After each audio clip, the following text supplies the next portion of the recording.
కాబట్టి ఈ దిన వాక్యంగా చూడండి, ప్రభువు శిష్యులు. మత్తయి రాసిన సువార్త 13వ అధ్యాయము 10వ వచనం చూస్తే, తర్వాత శిష్యులు వచ్చి, నీవు ఉపమాన రీతిగా ఎందుకు వారితో మాట్లాడుతున్నావని ఆయన అడగగా, ఆయన వారితో ఇట్లా, నేను పరలోక రాజ్య మర్మములు ఎరుగుట మీకు అనుగ్రహింపబడి ఉన్నది, కానీ వారికి అనుగ్రహింపబడలేదు. చూసారా, ప్రభువు ఏమంటున్నాడంటే, రెండు గ్రూపులకు దేవుడు మరి అక్కడ బోధ చేస్తున్నట్టు మనం చూస్తున్నాడు. బహుజన సమూహంలతో మరి ప్రభువు మాట్లాడుతున్నాడు. వారందరినీ పంపివేసి శిష్యులను ఒక గృహంలోకి తీసుకొని వచ్చి ఆ గృహంలో శిష్యులకు బోధ చేస్తున్నాడు. అయితే శిష్యులు అడుగుతున్నారు ఏంటనంటే, అయ్యా నీవు ఉపమాన రీతిగా వారితో ఎందుకు మాట్లాడుతున్నావని, ఎగ్జాంపుల్స్ ఎందుకు మాట్లాడుతున్నావు, వారికి సూటిగా వాక్యం చెప్పవచ్చు కదా అని.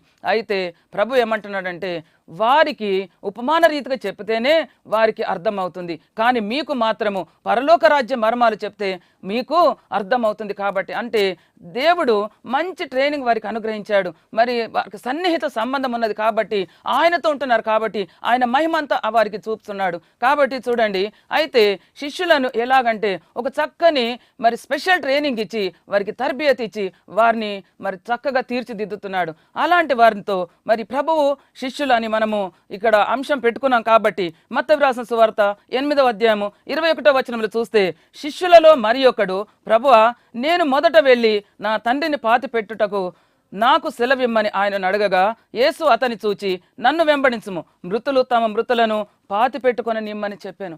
చూడండి, దీన్ని చూస్తే మనము ఎలాగనుకుంటామంటే, ప్రభువుకు అసలు దయలేదా? తన సొంత తండ్రి చనిపోతే దేవుడు ఎందుకు ఆయనకు మరి పర్మిషన్ ఇవ్వలేదు, ఆయనను వెళ్ళి నీ తండ్రిని పాతి పెట్టుకొని రమ్మని ప్రభు ఎందుకు పంపించలేదని మనకందరూ కూడా మనం అనుకుంటాం. ప్రభు జాలి గలవాడు, ప్రభు దయ గలవాడు కదా, కనికరం గలవాడు కదా, ఎందుకు తండ్రిని పాతి పెట్టడానికి ఆయన సెలవు ఇవ్వలేదు అని మనం అనుకుంటాం. చూడండి, ఎలీషా కూడా మరి ఏలియాను అడిగాడు, ఆయన మీద దుప్పటి వేయగానే ఎలీషా ఏమంటున్నాడంటే, నేను నా తల్లిదండ్రులను ముద్దు పెట్టుకొని వస్తానంటే నా వల్ల నీకు నిర్బంధం లేదు, నీ వెళ్ళిరా అని ఏలియా భక్తుడు అన్నాడు. కానీ అక్కడ చూస్తే ఏలియా మనలాంటి మనుషుడే. కానీ ఇక్కడ యేసుప్రభు ఎవరు అనంటే, ఆయన దేవాతి దేవుడు, ఆయన సర్వాధికారి అనే దేవుడు కాబట్టి, ఆయన మరి సమస్తం ఎరిగిన వాడు కాబట్టి ఇక్కడ శిష్యులను పంపడానికి మరి ఆయనకి ఇష్టం లేదు. ఎందుకనంటే, ఈ లోకంలో నుండి మామూలుగా ఉన్న మనుషులను మరి ఆయన ఏర్పాటు చేసుకొని చక్కని ట్రైనింగ్ ఇచ్చి వారిని శిష్యులుగా మార్చాడు. కాబట్టి ఈ లోకంలోనికి పంపడానికి ఆయనకు ఇష్టం లేదు. వారు సర్వసాధారణంగా ఉన్నప్పుడు, విద్య లేని పామరులుగా ఉన్నప్పుడు వారి మీద దృష్టి ఉంచాడు, వారిని పేరు పెట్టి పిలుచుకున్నాడు, వారిని ఏర్పాటు చేసుకున్నాడు. కాబట్టి వాళ్ళు స్పెషల్గా ఉంచాలని, ప్రత్యేకంగా ఉంచాలని ప్రభువు కోరుకుంటున్నాడు. కాబట్టి మళ్ళీ లోకంలోనికి వెళుతామంటే మరి ప్రభువుకు ఇష్టం అనిపిస్తలేదు. కాబట్టి నీవు నన్ను వెంబడించుము, మృతులు తమ మృతులను పాతి పెట్టుకొని నిమ్మాను అంటే, ఆయన వాక్యం లేకుండా, ఆయన పరిశుద్ధాత్మ లేకుండా ఎంతమంది అవుతున్నారో వారు మృతులలాగానే ఉన్నారు. కాబట్టి వారు వాళ్ళను మరి పాతి పెట్టుకొని, కానీ నీవైతే రక్షణ తీసుకున్నావు కదా, నీవైతే ఆత్మను పొందుకున్నావు కదా, నీవైతే నా సన్నిహిత సంబంధం నీవు ఉంచుకున్నావు కదా, కాబట్టి నీవు మళ్ళీ లోకంలోనికి వెళ్ళడానికి నీకు వీలు లేదని ప్రభు ఆయనను పంపకుండా ఆయన ఆపివేశాడు. నాగటి మీద చేయి పెట్టి వెనుకకు చూసేవాడు నావాడు కాదని ప్రభు సెలవిస్తున్నాడు. కాబట్టి నీవు నన్ను వెంబడిస్తున్నావు కాబట్టి తిరిగి వెనుకకు పోవడానికి వీలు లేదని ప్రభు మరి స్ట్రిక్ట్ గా ఆజ్ఞిస్తున్నట్టు మనం చూస్తున్నాం. చూడండి, లూకా 10:20వ వచనంలో చూస్తే అక్కడ మరి శిష్యులు దయ్యాలను వెళ్ళగొడుతున్నారు, ఎంతో మంది బాగు చేస్తున్నారు, అద్భుతాలు జరుగుతున్నవని పరిగెత్తుకొని వచ్చి మరి ప్రభుతో చెప్తున్నారు, అయ్యా అయ్యా నేను మరి ప్రార్థిస్తే మరి మా ద్వారా దయ్యములు వెళ్ళిపోతున్నవని అన్నప్పుడు ప్రభు ఏమంటున్నాడంటే, దయ్యములు వెళ్ళిపోతున్నవని మరి మీరు సంతోషపడకండి, కానీ మీ పేర్లు జీవ గ్రంథంలో పరలోక రాజ్యంలో రాయబడి ఉన్నవని వారికి అడ్వాన్స్ గా చెప్తున్నాడు. కాబట్టి నీవు నేను మరి టీవీ ముందు కూర్చున్న బిడ్డలు, రక్షణ తీసుకున్న బిడ్డలు, ఎవరైతే దేవుని నమ్ముకున్న బిడ్డలు ఉన్నారో వారందరూ కూడా నిజమే. చూడండి, మన పేర్లు జీవ గ్రంథంలో రాయబడ్డవి, పరలోక రాజ్యంలో రాయబడ్డవి. కాబట్టి మనం ఈ లోకరీతిగా మనం ఉంటున్నామా, లేదా వెనుకకు తిరిగిపోతున్నామా, లేదా ప్రభు సన్నిధి నుంచి నేను వెళ్ళిపోతానని ఎవరైనా కానీ అనుకుంటున్నారా? కాబట్టి ప్రభు మనకు పర్మిషన్ ఇవ్వటం లేదు. ఎందుకనంటే మనము పరలోక రాజ్యానికి వారసులం కాబట్టి ఈ లోకంలో మనం పడిపోకూడదు, ఈ లోకం తట్టు చూచి దాని ఆకర్షణలో పడిపోకూడదు. నేత్రాశ, జీవబడంబం, శరీరాశలో మీరు పడొద్దు అని చెప్పి ప్రభు ఏం చేస్తున్నాడంటే మనల్ని అడ్డగిస్తున్నాడు, ఆత్మ రూపకంగా మనతో మాట్లాడుతున్నాడు. కాబట్టి మీరు దయ్యములు వెళ్ళిపోతున్నవని, అద్భుతాలు జరుగుతున్నవని సంతోషపడ సంతోషపడకండి, మీ పేర్లు జీవ గ్రంథంలో రాయబడి ఉన్నాయని మీరు సంతోషపడుండని వారికి ముందే తెలిపాడు దేవుడు. చూడండి, అలాంటిది ఈ కాలం కూడా మనము దర్శనాలు చూస్తున్నాం, ప్రభు స్వరం వింటున్నాం. మనకు ఏమంటున్నాడు అని అంటే, నీ పేర్లు కూడా జీవ గ్రంథంలో రాయబడి ఉంటున్నవని మనకు ఆ భాగ్యము దేవుడు ఇచ్చినప్పుడు దాంట్లో నుంచి మనము వెళ్ళిపోకుండా మనం ఎలాగనంటే మనకు కలిగిన దాన్ని మనం గట్టిగా పట్టుకోవాలని నేను ప్రభు పేట మనవి చేస్తున్నాను. చూడండి, ప్రకటన గ్రంథం 3వ అధ్యాయం 1వ వచనంలో చూస్తే అక్కడ నీవు జీవిస్తున్నావన్న మాట మాత్రం ఉన్నది, కానీ నీవు మృతుడవే అని అంటున్నాడు. కాబట్టి మృతులైన వారి దగ్గరికి వెళ్ళొద్దని, ఎందుకంటే లోకం అంతా ఆయనను ఎరగని వారందరూ కూడా మృతులుగా ఉన్నారు. జీవిస్తున్నారు అని అంటే శారీరరీతిగా జీవిస్తున్నారు, కానీ మరి ఆత్మీయ రీతిగా చచ్చిపోయిన వాళ్ళు ఉన్నారు. కాబట్టి వారి దగ్గరికి వెళ్లకుండా ప్రభు అడ్డగిస్తున్నట్టు మనం చూస్తున్నాం. కాబట్టి మృతతుల్యంగా నిర్జీవంగా వారు ఉన్నారు. కాబట్టి వారు మృతులను పాతి పెట్టుకున్న నిమ్మని అక్కడ ప్రభు సెలవిస్తున్నాడు. కానీ మనమైతే నిత్య జీవానికి పాత్రలం. కాబట్టి మీరు నిత్య జీవానికి పాత్రలు, కాబట్టి మీరు లోకంలో పడిపోకుండాని వారితో చెప్పిన దేవుడే ఇప్పుడు మనతో చెప్తున్నాడు. మనము పడిపోకుండా మనము నిత్య జీవానికి పాత్రలుగా ఉన్నారని ప్రభు మనతో మరి వాగ్దానం ఇచ్చి మాట్లాడుతున్నాడు వాక్యం ద్వారా. వాక్యం విని నమ్ముతున్న ప్రతి బిడ్డ కూడా దేవునికి వారసులము. కాబట్టి చూడండి, యోహాను రాసిన సువార్త 15:13, యోహాను రాసిన సువార్త 15:15, మళ్ళీ 15:19 కూడా మీరు ఇంతకుముందు దాసులుగా ఉన్నారు, కానీ ఇప్పుడు నా స్నేహితులు అని అంటున్నారు. కాబట్టి ఆయన వారిని ప్రేమించాడు, అంతము వరకు ప్రేమించాడు.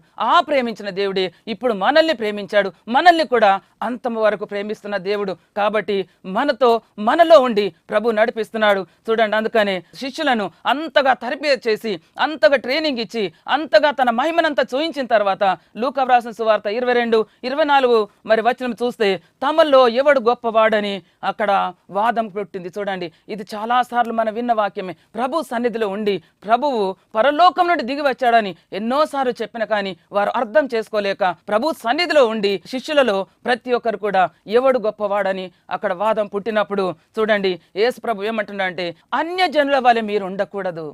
చూసారా, లోకంలో ఉన్న వారి వల్ల మీరు ఉండకూడదు, మీరు ప్రత్యేకంగా ఉండాలి, మీరు నా శిష్యులుగా ఉండాలి, మీరు నా స్నేహితులుగా ఉండాలి. చూడండి, మీరు దాసులుగా ఉన్నప్పుడు, ఈ లోకంలో ఉన్నప్పుడు నేను పేరు పెట్టి పిలుచుకున్నాను, కాబట్టి అలా ఉండడానికి వీల్లేదని ప్రభువు చెప్తున్నాడు. చూడండి, అందుకని ఈ భూమి ఒక నలుసు లాంటిది. ఈ భూమి మీద ఉన్న మనుషులు కూడా మనం దేనికి కూడా పనికిరాము, ఎన్నిక లేని వారమైన మనల్ని ప్రభు పేరు పెట్టి పిలుచుకున్నాడు. కాబట్టి ఇప్పుడు మనం ఏం చేయాలనంటే, నీవు గొప్పనా నేను గొప్పనా అని అనకుండా ప్రభు పాదాల యొద్ద కూర్చుండే బిడ్డలుగా మనం ఉండాలి. అయితే వారు ఎవ్వరు కూడా ప్రభు సన్నిధిలో ప్రభు పాదాల యొద్ద కూర్చోడానికి వారికి ఇష్టం లేని వారుగా ఉన్నారు. ప్రభువుని అక్కడ పెట్టుకొని నీవు గొప్పవాడివా నేను గొప్పవాడినా అని ఒకరికొకరు వాదమాడుకుంటుంటే ప్రభు ఏం చేశాడనంటే, ప్రభువు లేచి చూడండి, అక్కడ యోహాను రాసిన సువార్త 13వ అధ్యాయము 4వ వచనంలో చూస్తే భోజన పంక్తిలోంచి ఆయన లేచాడు. అసలు భోజన పంక్తి నుండి లేవటము ఎంత ఇదండి. తినేటప్పుడు అసలు ఎవ్వరు కూడా లేవరు, ఎందుకనంటే అది మర్యాద కాదని, అన్నానికి మనం రెస్పెక్ట్ ఇస్తలేమని. అలాంటిది ప్రభువు అన్నము తింటూ ఉంటే భోజన పంక్తిలో నుండి లేచాడు. లేవడమే కాకుండా తన పై వస్త్రాన్ని అవతల పెట్టాడు. ఎవరు పై వస్త్రాన్ని అవతల పెడుతున్నారు? పై వస్త్రం అనగా ఘనతకు సూచన, ఆయనకున్న పొజిషన్కు అది సూచన. కానీ ఆయన సమస్తము ఆయన ప్రక్కకు పెట్టాడు. ఆయన ఈ లోకానికి వచ్చేటప్పుడే మరి ఫిలిప్పీ పత్రికలు ఏమని రాశాడంటే, ఆయన రిక్తుడై ఆయన తన్ను తాను తగ్గించుకొని ఈ భూలోకానికి వచ్చాడు. ఆయన సమస్తానికి అధికారమై ఉన్నాడు. ఆయన అన్ని నామములకు పైనామం ఇవ్వబడిన ఆ యేసు ప్రభువే సమస్తాన్ని ప్రక్కకు పెట్టి ఈ భూమి మీదకి వచ్చి రిక్తునిగా అయి ఆయన ఏం చేస్తున్నాడు అని అంటే, తన పై వస్త్రాన్ని కూడా ఇక్కడ భూమి మీద ఉండి సామాన్య మనుషుల యొద్ద ఆయన తన పై వస్త్రాన్ని ఆయన ప్రక్కకు పెట్టాడు. ప్రక్కకు పెట్టి టవాల్ తీసుకొని ఆయన నడుముకు కట్టుకొని ఒక్కొక్క శిష్యుని పాదము కడుగుట మొదలు పెట్టాడు. చూడండి, ఎవరైతే నేను గొప్ప అని చెప్పుకుంటున్నారో వాళ్ళ దగ్గరికి వెళ్ళి వారి పాదాలు యేసు ప్రభు తన చేతుల్లో పెట్టుకొని అవి కడగడానికి మొదలు పెట్టాడు. కడగడమే కాకుండా తుడిచి ఆయన అందరి కూడా అక్కడ ఎవరు గొప్పవారనని వాదమాడే వారి పాదాలు ఆయన చేతిలో ఉన్నవి. నేను నిన్ను ఎరగనని పేతురు పాదాలు ఆయన చేతిలో ఉన్నవి. తోమా ఆయన గాయాల్లో నేను చేతులు పెడతా కానీ నేను నమ్మను, ఆయన పాదాలు ప్రభు చేతిలో ఉన్నవి. అలాగే మరి ఇంకా ఇస్కరియోతు యూదా ఎంత భయంకరమైన శిష్యుడు మనందరికీ తెలుసు. ఆయన పాదాలను ప్రభు తీసుకొని కడిగినప్పుడు కూడా ఆయనకు పశ్చాత్తాపం లేదు. చూడండి, ప్రతి ఒక్కరి పాదాలు కడిగాడు. నీతిమంతులవి అనీతిమంతులవి అందరి పాదాలు కూడా ఆయన కడిగి ఆయన లేచి కూర్చున్నాడు. చూడండి, అయితే ఎలాగూ కడిగాడనంటే ఆయన తనను తాను తగ్గించుకున్నాడు. ఎవ్వరి కూడా మరి గొప్ప పేదని మరి తారతమ్యం లేకుండా ఆయన కడిగి ఏమంటున్నాడనంటే ఆయన, చూడండి, నేను ఎందుకు కడిగానంటే మీరు నా పాదాల వద్ద కూర్చోవడానికి మీరు ఇష్టపడటం లేదు, కానీ నేను దేవాతి దేవుడినైన నేను పరలోకం నుండి దిగి వచ్చిన నేను మీ పాదాలు కడుగుతున్నాను. అంటే ఎవరైతే గొప్పవారో వాళ్ళు పరిచారకుడుగా ఉండాలి అని అక్కడ మనకు మాదిరికి చూయిస్తున్నాడు. కాబట్టి మార్కు రాసిన సువార్త 10వ అధ్యాయం 45వ వచనము, మనుష్య కుమారుడు పరిచారం చేయించుకుంటకు రాలేదు, కానీ పరిచారం చేయుటకును అనేకులకు ప్రతిగా విమోచన క్రయధనముగా తన ప్రాణము ఇవ్వడానికని వచ్చానని ప్రభు సెలవిస్తున్నాడు. పరిచారం నేను చేయించుకోవడానికి రాలేదు, చేసినా అది నాకు యుక్తమే, కానీ నేను చేయించుకోవడానికి రాలేదు, కానీ నేను మీకు పరిచారం చేయడానికని వచ్చానని ఎన్నోసార్లు ఆయన ఎంతో మాదిరిగా మనకు ముందు కనబడుతున్నాడు. చూడండి, ఇంతగా తగ్గించుకొని, ఎందుకనంటే భూమి వరకు వంగాడు. మనుషుల పాదాలు పట్టి వారిని కడిగి వారిని తుడిచి ఇంతగా మీరు తగ్గించుకోవాలి.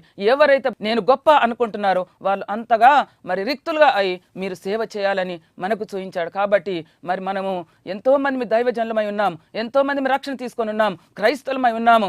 ఎవరైతే రక్షణ తీసుకుంటున్నారో, ఎవరైతే క్రీస్తు నామం పేరు పెట్టుకుంటున్నారో, నిజమే బయట లోకస్తులను చూస్తే ఎంత భయంకరంగా ఉన్నారో వారికంటే మనము మరి ఎప్పుడైతే బాప్తిసం తీసుకుంటున్నామో ఎంత నీట్గా కనబడుతున్నాం, ఎంత రిఫైన్డ్గా కనబడుతున్నాం, ఎంత శుభ్రంగా కనబడుతున్నాం, ఎంత అభిషేకం పొంది కనబడుతున్నాం. అలాగే కాకుండా ఎంతో ఆశీర్వదింపబడిన వారిగా కనబడుతున్నాం. మనకి ఎంత పేదరికం ఉన్నా కానీ ఆ పేదరికంలో కూడా మనం ఎంతో ఆశీర్వాదకరంగా అందరిలో మనం సంతోషంగా మనం కనబడుతున్నాం. చూడండి, దేవుడు ఎంతగా ఆశీర్వదిస్తున్నాడు అని అంటే ఆయనను మనం ధరించుకున్నాం కాబట్టి ఆయన నమ్మిన వాళ్ళము మనం తలగా పెడుతున్నాడు, తోకగా పెట్టే దేవుడు కాదు, ఐశ్వర్యవంతులుగా చేస్తున్నాడు. ఆయన ఆశ్రయించే వారిని ఆస్తికర్తలుగా చేస్తానన్న దేవుడు, కాబట్టి వారి నిధులను నింపుతానన్న దేవుడు. మనం ఆయన దగ్గరికి రాకుండా నీవు గొప్పనా నేను గొప్పనా అని మనం రక్షణ తీసుకున్న బిడ్డలం కూడా లోకంలో పడిపోతున్నాం. ఎంతో మంది గుడికి వస్తున్నారు, ఎంతో మంది గుడికి రావడమే కాకుండా ఆయనను సేవించడమే కాకుండా మళ్ళీ నమ్మకం లేకుండా విశ్వాసం లేకుండా బయటకు వెళ్ళిపోయి ఎక్కడికి వెళ్తున్నారని అంటే మళ్ళీ మంత్రగాళ్ళ దగ్గరికి వెళుతున్నారు, తాయెత్తులు కట్టించుకుంటున్నారు, కాళ్ళకు చూస్తే తాళ్ళు, చేతులకు చూస్తే తాళ్ళు, ఏమేమయో మంత్రాలు చేసుకొని వస్తున్నారు.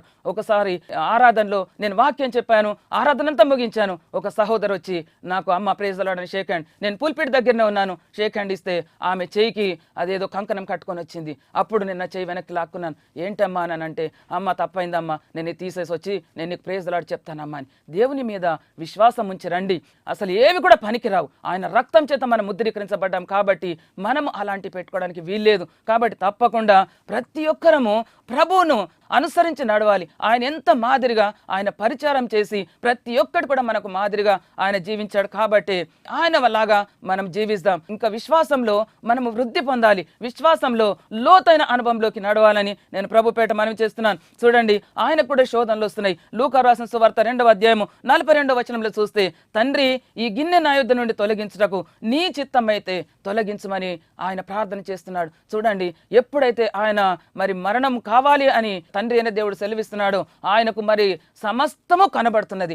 ఆ గిన్నె అనగా ఆ మరణము, ఎలాంటి మరణం పొందబోతున్నాడు దాన్ని చూచి ఆయన శరీరరీతిగా ఉన్నాడు. కాబట్టి ఆయన బలహీనపడి తండ్రి ఈ గిన్నె నా యొద్ద నుండి తొలగించమని ప్రార్థన చేయగానే పరలోకం నుండి దూత పంపబడింది. చూడండి, ఎప్పుడైతే దూత పంపబడిందో, ఆయన ఎప్పుడైతే ఆయన బలహీనపడ్డాడో మరి ఆ దూత వచ్చి ఆయనను బలపరచగానే ఆతురత పడి ఆయన ఇంకా ఎక్కువగా ప్రార్థన చేసి ఆయన చెమట రక్త బిందులుగా మారేంత ఆయన ప్రార్థన చేశాడు. కాబట్టి సిలువలో ఆయన మరణమయ్యాడు, సిలువలో ఆయన రక్తం కార్చాడు. కానీ అంతకంటే ముందే ప్రార్థనలో ఆయన రక్తము గెత్సెమనే తోటలో కార్చాడు. ఎప్పుడైతే మనం బలహీన పడుతున్నామో, మనం ఆ బలహీన సమయంలో మనం ప్రభు పాదాలు పట్టుకొని, అయ్యా నేను బలహీన అవుతున్నాను, నీవు బలవంతుడవు, నన్ను బలపరచమని ప్రార్థన చేస్తే మనకున్న శోధనలు, మనకున్న కష్టాలు, మనకున్న ఇరుకులు, మనకున్న సంకటాలు ప్రతిది కూడా తొలగించి ప్రభు మనల్ని బలపరుస్తాడు. చూడండి ఎంత చక్కగా మరి యేసు ప్రభు బలహీన పడ్డప్పుడు దూత వచ్చి బలపరచగానే ఆయన ఆతృత పడి ఆయన ఎవరి దగ్గరికి వెళ్ళలేదు.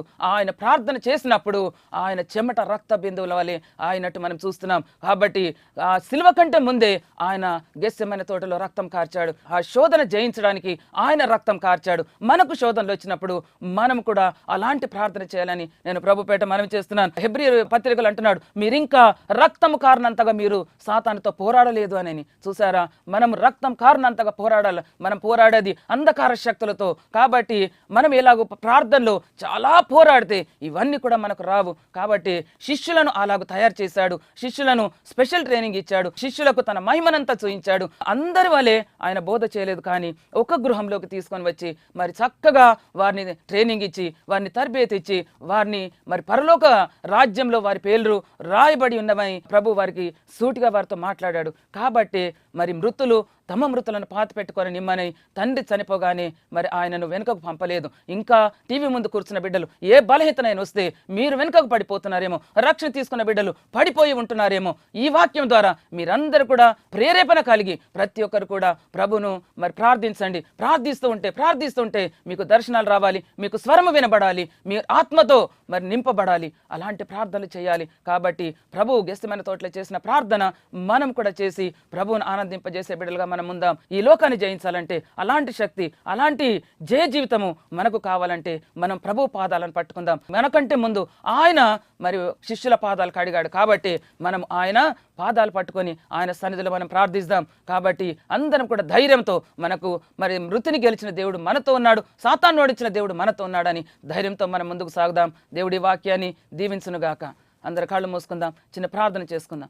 పరిశుద్ధురమ్మ పరలోకపు తండ్రి, మీ పాదం లెక్కలేనని స్తుతులు స్తోత్రములు నాయన. నిజమే ప్రభా, శిష్యులకు ఎలాంటి బోధ చేశారో ఇప్పుడు మీరు మాకు అలాగ బోధ చేశారు తండ్రి.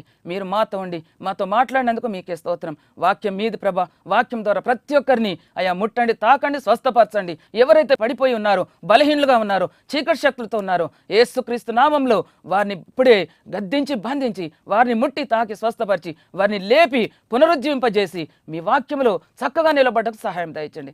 ఆశీర్వదించండి, దీవించండి. ప్రతి బిడ్డకు కావలసిన మేలను అనుగ్రహించండి. మీరే మహిమ ఘనత ప్రభావాలు పొందుకోమని యేసుక్రీస్తు అతి పరిశుద్ధ నామములో అడిగి వేడుకొంచుచున్నాను తండ్రి, ఆమేన్. దేవుడు మిమ్మల్ని అందరిని ఆశీర్వదించును గాక.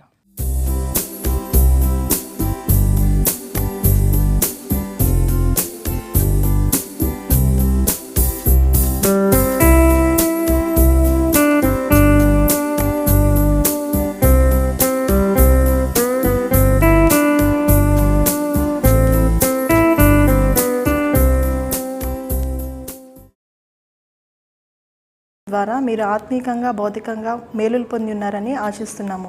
ఈ కార్యక్రమం కొనసాగించబడడానికి ఎన్నో ఆర్థిక ఒడిదుడుకులు కలిగినప్పటికీ దేవుని అత్యంత కృప ద్వారా మీ ప్రార్థన సహాయ సహకారాల ద్వారా కొనసాగించబడినందుకు దేవునికి స్తోత్రాలు. ఇక ముందు ఈ కార్యక్రమం కొనసాగించబడడానికి దేవుడు మీ హృదయాలను ప్రేరేపించిన కొలది మీ సహాయ సహకారాలను అందించవలసిందిగా కోరుచున్నాము. మీకేమైనా ప్రార్థన అవసరతలు నేడ్లా మమ్మల్ని సంప్రదించవలసిన మా చిరునామా pastor M Vinay Kumar, Bethesda ministries, 8-3-231-A/304, Sri Krishna Nagar, Yousufguda, 5,45,000.